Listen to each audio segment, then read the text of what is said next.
जी दोस्तों नमस्कार, मैं सौरभ आपका स्वागत करता हूं वाईफाई क्विज गुरुकुल के अपने इस यूट्यूब चैनल पे। इस सेशन में हम लोग टेस्ट सीरीज 2 का अध्ययन करेंगे। इससे पहले टेस्ट सीरीज 1 जो है ना मैथ और रीजनिंग का, वो प्लेलिस्ट में उपलब्ध है, तो आप लोग सबसे पहले उसको देख लीजिए। और अगर उसे देखने के बाद फिर आप स्टार्ट करते हैं तो कहीं ना कहीं इसमें जितने सारे आपके बिहार में एग्जाम हुए ना, वो सारे टाइप को करा दिया गया। जितने सारे एग्जाम हुए हैं उसके सभी के मैथ और रीजनिंग के सारे टाइप को लगभग 100 टेस्ट में जो करा दिया। तो मान लीजिए कि एक टेस्ट में लगभग 25 क्वेश्चन, तो लगभग 2000 क्वेश्चन, और सब मिला के मैथ में जो है ना जी 200 के आसपास मैथ में टाइप है और 100 के आसपास रीजनिंग में टाइप है। आपके एग्जाम तक में लगभग 7 से 8 बार ये हो जाएगा, और इससे जो मैथ में जो समस्या है वो समस्या काफ़ी समाप्त हो जाएगी। इससे पहले आप ये करें कि एक बार वीडियो को जरूर देख लें। उसके बाद आप जो जहाँ पे मोर लिखा हुआ है ना, मोर पे आप क्लिक करिएगा तो वहाँ से आप डायरेक्ट टेलीग्राम पे जुड़ जाइएगा। टेलीग्राम चैनल से जुड़ जाए, वहाँ पे इसके पीडीएफ उपलब्ध है। पीडीएफ को आप सॉल्व करें, फिर वहाँ पे जहाँ भी समस्या है उस समस्या के लिए फिर से आप एक बार पीडीएफ को देख लें, इस वीडियो को देख लें। इससे ये हो जाएगा कि आपका वो टाइप क्लियर होते चला जाएगा। चलिए इस अंक में हम लोग अब अध्ययन करते हैं। यहाँ है अंग्रेजी भाषा में सबसे पहले रीजनिंग है। एग्जाम में भी अगर रीजनिंग जीएस मैथ सेक्शन है, सबसे पहले आप जो है जीएस को सॉल्व करने के बाद रीजनिंग को ही सॉल्व करें। अंग्रेजी भाषा में यदि दो को बी के रूप में और 3 को सी के रूप में कूटबद्ध किया गया, ये देखिए अल्फाबेटिकल ऑर्डर में है। या तो आप A B C D dot dot Z तक 1 2 3 4 26 तक बैठा दीजिए, और नहीं तो सीधा इसको याद रखिए CFILORUX, मतलब 3 का 3 6 3 तिया 9 3 चौक 12 3 5 15 3 6 के 18 और 3 7 21 3 8 24। अब इसके नियर बाय आ गया। अगर पूछता है कि एल का कितना हो जाएगा तो 12, इसी के अनुसार से हम लोग ध्यान में रखते हैं, तो इस अनुसार से आप याद रखिए। तो एफ का क्या हो जाएगा, एफ का होगा 6, एफ 6ठे नंबर पे आता है। उसके बाद क्या होगा, एल का क्या होगा 12, ओ का क्या होगा 15, डब्लू का क्या होगा, याद रखिए डब्लू ऐसे ना, इसके आगे में 2 लगा दीजिएगा, इससे 23 हो जाएगा। अगर एम रहेगा आगे में 1 लगा दीजिएगा तो एम का 13 आ जाता है। ठीक, इस तरीके से थोड़ा टेक्निकल बताते जाएंगे हम। उसके बाद आपका कौन सा है, डब्लू के बाद ई कितना है, ई आपका है 5। उसके बाद आर कितना, आर 18 बोलने से 18 लगता है, 18 है आर। ठीक है, तो मिलाइए किसमें है, ऑप्शन नंबर आपका ए इज द करेक्ट आंसर। अगला देखते हैं, आगे देखते हैं। यदि जानवर को टहल कहा जाए, इसमें जो जानवर के लिए क्या युद्ध किया है, टहल टहल कहते हैं। यदि जानवर जो टहल सकते, जो टहलने वाले जानवर हैं उनको तैराक कहते हैं। उनको क्या कहते हैं, टहलने वाले को तैराक कहते हैं। जानवर जो रेंगते हैं, जानवर जो रेंग सकते हैं उनको क्या कहते हैं, फ्लाइंग कहते हैं। और जो पानी में रहते हैं उनको सांप कह सकते हैं, और वे जो आकाश में उड़ सकते हैं उनको शिकारी कह सकते हैं। छिपकली को क्या कह सकते हैं, इस तरह के प्रश्न पूछे जाते हैं। तो छिपकली का क्या स्वभाव होता है, छिपकली रेंगता है। अब देखिए रेंगने वाले को क्या कहते हैं, जो रेंग सकते हैं उनको क्या कहते हैं, फ्लाइंग कहते हैं। क्या कहते हैं, फ्लाइंग। तो छिपकली के लिए क्या होगा, फ्लाइंग हो जाएगा, इसमें ऑप्शन नंबर डी। अगला देखते हैं, निम्न श्रेणी में से कौन सी संख्या लुप्त है। जैसे 1 2, जब भी सीरीज का सवाल है ना, तो आप पहले टर्म में देखिए, अगर जोड़ घटाव से इजीली आपसे बन जाए तो बनाइए, नहीं तो सबसे लास्ट में सीरीज के 2-3 जो प्रश्न पूछते हैं तो उसको सबसे लास्ट में बनाइए, क्योंकि इसमें बहुत सारे पहलू पे सोचना पड़ता है, तो इसमें टाइम टेकन ये हो जाता है। जैसे 1 है, अब देखते हैं 1 में अगर 1 जोड़ेंगे, 1 घटाए हैं तो 0 होना चाहिए, तो जोड़ के सिस्टम पे ये नहीं है। उसके बाद देखिए तो फिर देखिए 1 है, फिर घटाव के सिस्टम पे भी ये नहीं है। फिर आप गुना 1 करेंगे तो 1 होगा, फिर 1 गुना 4 करें, ऐसे भी नहीं है। अब देखिए जब गुना के भी सिस्टम पे नहीं जा रहा है, तब देखिए ये किस पे है, स्क्वायर है, 2 का स्क्वायर है, फिर 2 का क्यूब है, वर्ग क्यूब का कुछ सिस्टम है।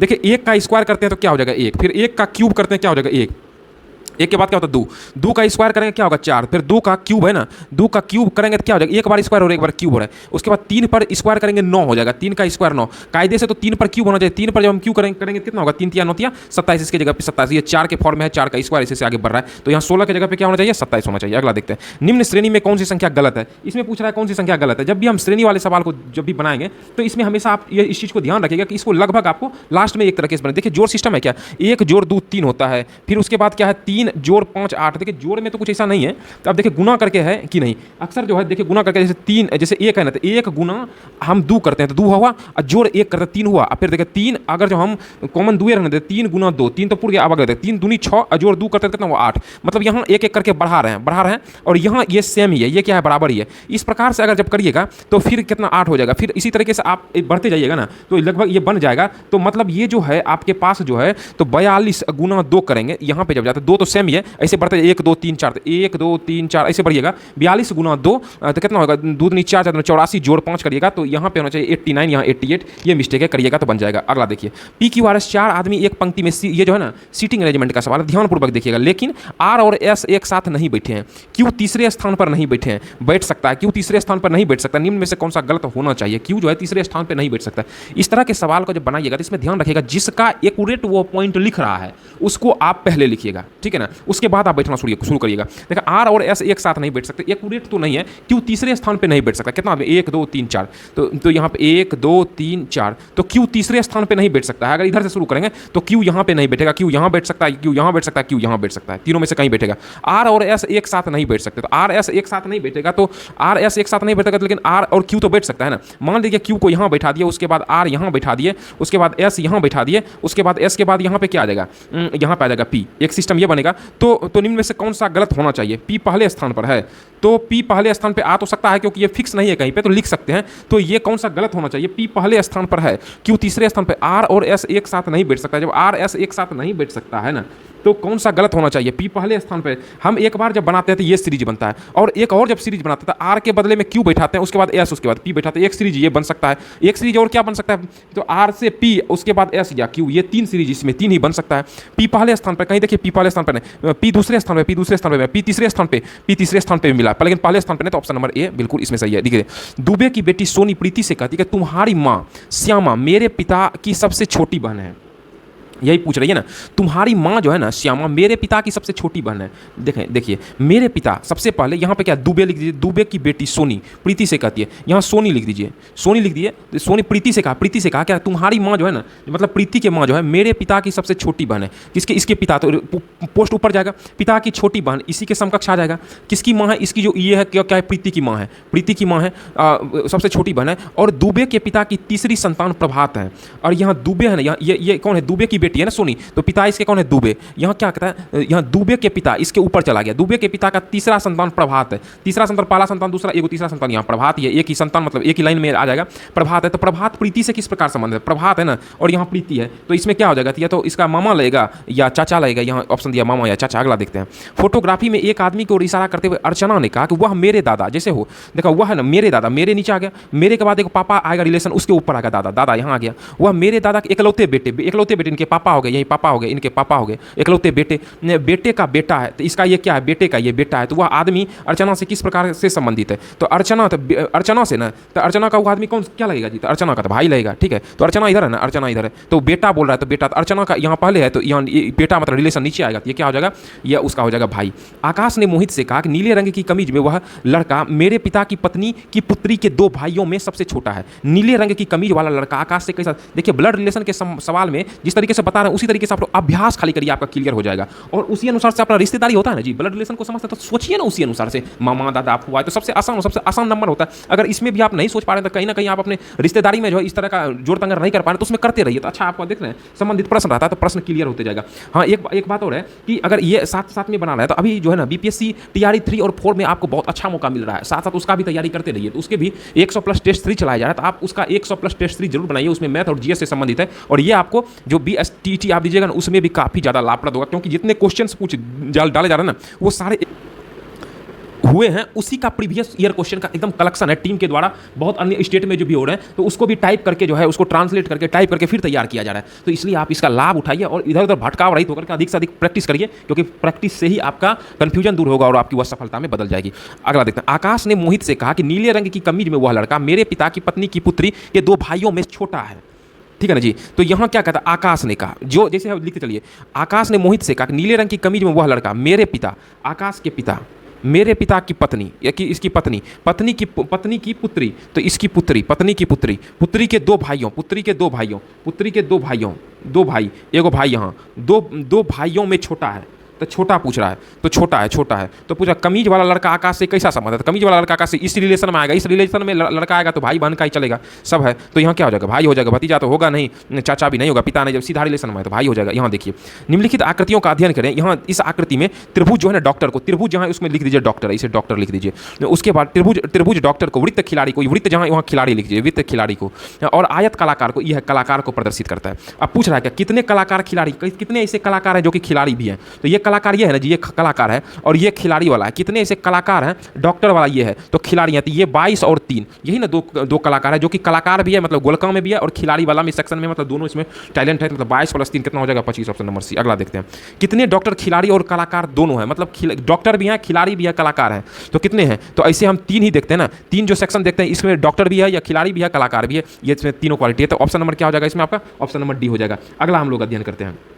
अगला क्या है, कितने डॉक्टर खिलाड़ी और कलाकार दोनों हैं, कितने डॉक्टर, ये क्वेश्चन से हम रिपीट कर गया तो इसमें आपका हो जाएगा 3 हो जाएगा।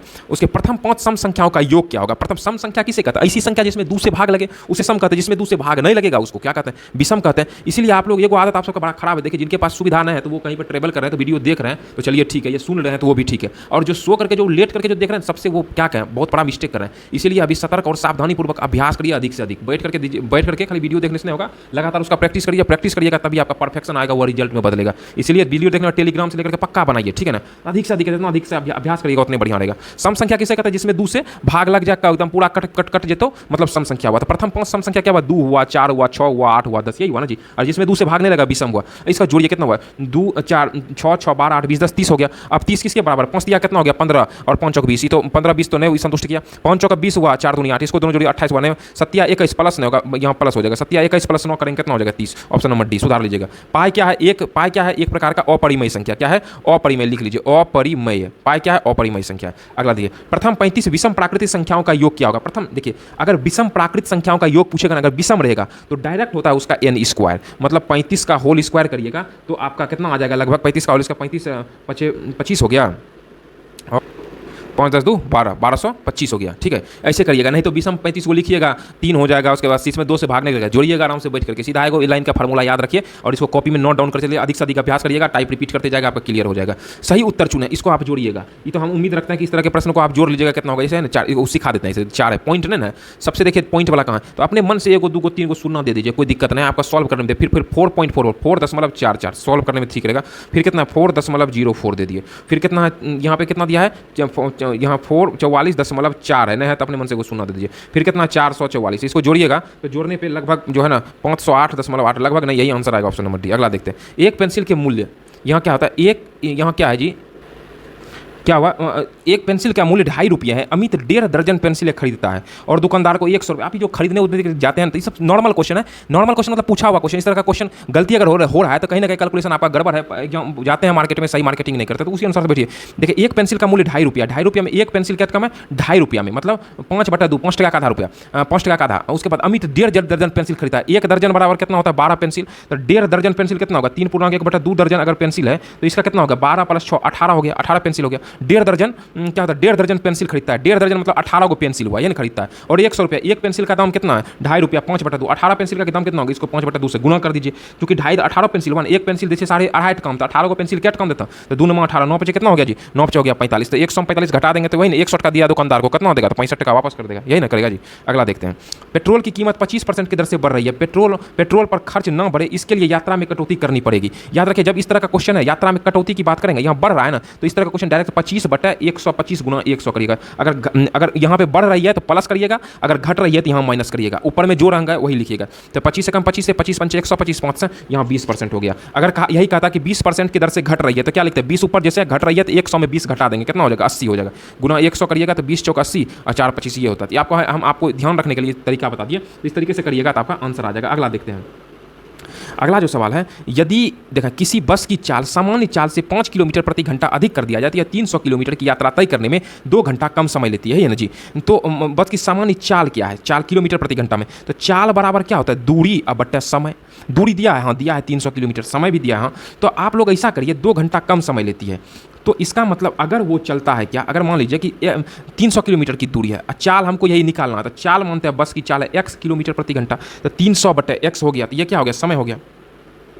तब उसके बाद 300/x हो गया। उसके बाद फिर है, अगर वह 5 किलोमीटर प्रति घंटा अधिक कर दे, यहाँ किसी बस की चाल सामान्य चाल से निकाल दिया, इतना हुआ। अब दूसरा क्वेश्चन, ये समय वाला, समय बराबर क्या हुआ? दूरी बटा चाल, इधर भी समय होगा, समय बैलेंस कर देते हैं, ठहरिए 1 मिनट, समय हम बैलेंस कर देते हैं। कैसे करेंगे कि अगर यह 5 किलोमीटर प्रति घंटा अधिक कर देती है, दूरी तो सेम ही है, अगर x में 5 किलोमीटर बढ़ा देते हैं तो 2 घंटे कम समय लेती है, तो इसका मतलब यहाँ 2 घंटा कम समय लेती है, तो -2 होना चाहिए। लेकिन हम क्या समय और समय को बराबर कर रहे हैं, तो इसका मतलब है, तो इसको क्या लगता है? 2 घंटा प्लस लग रहा है, तो ऐसा आप करिए, 2 घंटा जब प्लस लग रहा है ना, तो आप इसको हम 2 प्लस कर देते हैं तो क्या हो गया? तो दोनों बराबर हो गया ना, इधर नहीं तो माइनस करते तो अनबैलेंस होता, लेकिन प्लस करते तो बराबर हो गया। अब 300/x बराबर 300, यहाँ एक जगह तो प्लस इधर माइनस हुआ, x + 5 बराबर कितना हुआ? 2। इसको आप लोग सॉल्व कर लीजिएगा, तो सॉल्व कर लीजिएगा तो कितना आ जाएगा? सॉल्व कर लीजिएगा तो आपका आंसर जो है आपका आ जाएगा 25। सॉल्व करिएगा।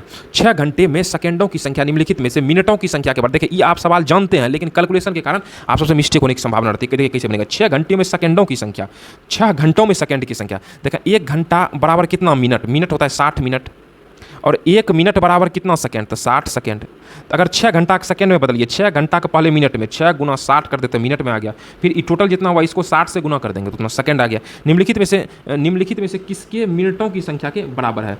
ये इतना जो है किसके मिनट की संख्या के बराबर है, किसके मिनट की संख्या के बराबर होता है? अब देखिए 1 दिन बराबर कितना होता है, 24 घंटा होता है ना जी, और 24 घंटा होता है। 1 घंटा बराबर कितना, 60 मिनट। इसको अगर 60 से गुना कर देंगे तो मिनट में आ जाएगा, यही हुआ ना जी। तो इसको अगर हम ये पूछ रहा है कितने मिनटों की संख्या, अब इसमें इससे भाग दे दीजिए, वही हो जाएगा इसका आंसर। ये 0 कट, ये 60 कट गया, और 6 चौके 24 हुआ, 4 से 15 बार में, तो यहाँ आंसर क्या आ जाएगा आपका 15 दिन। ये जो 1 दिन निकालें, 1 दिन बराबर 24 घंटा, 24 से 60 भाग मिनट आ गया ना, ये पूछ रहा मिनटों की संख्या के बराबर है। तो 1 घंटा में इतना सेकेंड आया, वो कितना मिनट की संख्या के बराबर है, तो भाग दे देंगे तो जितना आएगा वही होगा। अगला देखते हैं, किसी वृत्त की त्रिज्या 3 गुनी करने पर उसकी परिधि, पुरानी परिधि कितनी गुनी होगी? देखिए त्रिज्या r है ना, याद रखिएगा। अगर परिधि की बात करेंगे, परिधि मतलब क्या था, 2 पाई आर। आर है तो आर ज्यों का त्यों है, तो आर अगर 3 गुना करेगा तो 3 गुना बढ़ेगा, अगर 6 गुना करेगा तो 6 गुना बढ़ेगा, ठीक है ना। तो यहाँ 3 गुना कर रहा है तो कितना गुना बढ़ेगा, तो आपका 3 गुना ही बढ़ेगा, इस चीज़ को याद रखिएगा। अगर वहीं पे क्षेत्रफल की बात करता है तो आर का क्या होता है, स्क्वायर, 3 का स्क्वायर कितना, 3 दिया 9, तो 9 गुना बढ़ता है। इस 2 से कोई मतलब लेना देना नहीं है, समझ गया ना, 9 गुना बढ़ता है अगर क्षेत्रफल रहता।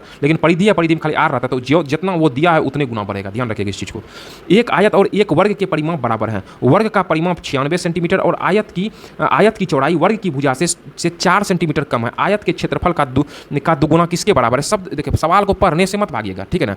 उसको जैसे भी उसको सॉल्व करना, देखिए जो सवाल बड़ा दिखने में रहता है ना, खाली स्टेप बाय स्टेप आपको बढ़ते रहना है। और इसके साथ साथ में हम यही बोलते हैं, देखिए हमेशा अपने आप को अधूरा समझिए, एक बात याद रखिएगा। इसलिए अधिक से अधिक हम प्रैक्टिस पर बल देते हैं, और इसलिए क्योंकि जब तक आप संपूर्ण सेलेक्ट नहीं हो जाते अपने आप को हमेशा अधूरा समझिए। इसलिए हम आपको बोल रहे हैं कि एसपीडी जीके और जीएस का प्लेलिस्ट में जो वीडियो उपलब्ध है, हम आपसे फिर रिक्वेस्ट कर रहे हैं कि आप उसको निश्चित रूप में देख करके एग्जाम में जाइए। 6 घंटे का है, काफ़ी इंपॉर्टेंट, 80 पेज हम उसमें जो सेलेक्टेड है उसको कर दिए हैं, और सवाल सेट बनाएगा, अधिकतर प्रश्न वहीं से आएंगे। इसलिए आप उसका खूब अधिक से अधिक आप अभ्यास करिए। और इस प्रकार जो आप लोग जो अपना प्यार दिखा रहे हैं चैनल के साथ में, इसके लिए हम आपको थैंकफुल कर रहे हैं। और हमारी टीम आपके लिए लगातार हमेशा जो है निश्चित अच्छे से अच्छे कंटेंट उपलब्ध कराने के लिए हमेशा लगातार प्रयास कर रही है। तो इसी तरीके से आप भी अगर चैनल पर नए हैं तो चैनल को, वीडियो अगर आपको अच्छा लग रहा है तो वीडियो को लाइक करिए, चैनल को सब्सक्राइब करिए, और अपने दोस्तों को, फ्रेंड यार में, दोस्त में जहां भी है कम से कम एक ग्रुप में शेयर करिए, ताकि जो है हम चाह रहे हैं जो स्टूडेंट इस तैयारी कर रहे हैं सीरियस है, वो इससे जुड़े और इसका लाभ लें। अभी बहुत ज़्यादा यूट्यूब प्लेटफॉर्म पर भ्रामक चल रहे हैं, अच्छे भी हैं और भ्रामक की स्थिति भी बहुत ज़्यादा है, उसमें नहीं पड़े। एक जगह होकर कंसिस्टेंसली लगातार अभ्यास करें, आपका रिजल्ट हो जाएगा। इस सवाल को चलिए सॉल्व करते हैं। एक आयत और एक वर्ग का परिमाप क्या है? ये दोनों बराबर है। तो आयत और वर्ग का परिमाप बराबर है, तो वर्ग का परिमाप 96 सेंटीमीटर, ठीक है। वर्ग का परिमाप ही पहले दिया है, तो मान लेते हैं कि वर्ग की भुजा क्या है, भुजा बराबर मान लेते हैं ए। वर्ग का परिमाप बराबर क्या होता है? परिमाप बराबर होता है भुजा और गुना 4 होता है। परिमाप कितना है वर्ग का? 96 है, बराबर है भुजा गुना 4। यहाँ से 4 से इसको जब हम कटाते हैं तो 24 चौके 96, 24 बार में कट जाता है। तो भुजा बराबर कितना निकल गया? 24 सेंटीमीटर, यही निकला जी, यही सेंटीमीटर भुजा है। यदि आयत की चौड़ाई वर्ग की भुजा से 4 सेंटीमीटर कम है, अब आयत की जो चौड़ाई है ना वह भुजा से क्या है, यहाँ से भुजा से बोल रहा है 4 सेंटीमीटर कम है। जैसे जैसे सवाल बोल रहा है वैसे बढ़िए। तो भुजा कितना निकला? 24 में 4 घटा दें तो कितना हुआ? 20। ये क्या निकल गया? तो ये 20 सेंटीमीटर क्या निकल गया? इसकी चौड़ाई निकल गया। तो आयत का परिमाप बराबर क्या होता है? आयत का परिमाप, चूंकि उसका भी परिमाप दोनों का बराबर है, 2 इंटू लंबाई जोड़ चौड़ाई बराबर 2 इंटू लंबाई प्लस चौड़ाई कितना निकला? 20। और परिमाप देखिए कितना दिया है, परिमाप आपका दोनों का बराबर है, 96 सेंटीमीटर है। तो बराबर यहाँ कितना हो गया? 96 सेंटीमीटर है। तो उसके बाद फिर क्या, यहाँ से कटा दीजिए तो कितना बार में कटेगा? 2 से कटाइए तो यहाँ पे कितना हो गया? 2 चौके 8 हो गया और 2 8 16, 48 हो गया। तो लंबाई बराबर 48 में अगर 20 घटाते हैं 8, 4 में 2 गया, कितना हुआ? 2। लंबाई बराबर निकल गया 28। अब सवाल क्या पूछ रहा है? तो आयत के क्षेत्रफल का दुगुना किसके बराबर होगा? तो आयत का हमको लंबाई निकल गया ना 28, चौड़ाई भी निकला है ना जी, चौड़ाई कितना निकला है? 20 निकला है। तो आयत का क्षेत्रफल, आयत का क्या होता है? लंबाई गुना चौड़ाई। लंबाई कितना है? 28 गुना 20, तो 28 दूनी कितना हुआ? 56, 560। इसका पूछ रहा है क्या? इसका 2 गुना पूछ रहा है, 2 गुना। तो इसको 2 से गुना कर दीजिए, तो 2 से गुना करिएगा तो कितना हो जाए? 1120। इस प्रकार से इसका पूरा सॉल्यूशन करा दिया गया है। तो आप लोग लगातार हमेशा जुड़े रहिए और अपने दोस्तों के बीच इसको शेयर करिए। अधिक से अधिक सेट का अभ्यास करिए, जितना अधिक से अधिक आप अभ्यास करिएगा आपकी सफलता उतनी ज़्यादा संभावना हो जाएगी कि आपकी सफलता निश्चित रूप से, रिजल्ट आपके होने स्टार्ट हो जाएंगे। सिर्फ अभ्यास का है, आपको सब पता है, खाली अभ्यास करते रहिए, आपका रिजल्ट निश्चित रूप से हो जाएगा। चलिए मिलते हैं नेक्स्ट सेशन में, टेस्ट तीसरे सेशन में मिलते हैं, और इसके लिए धन्यवाद। जय हिंद।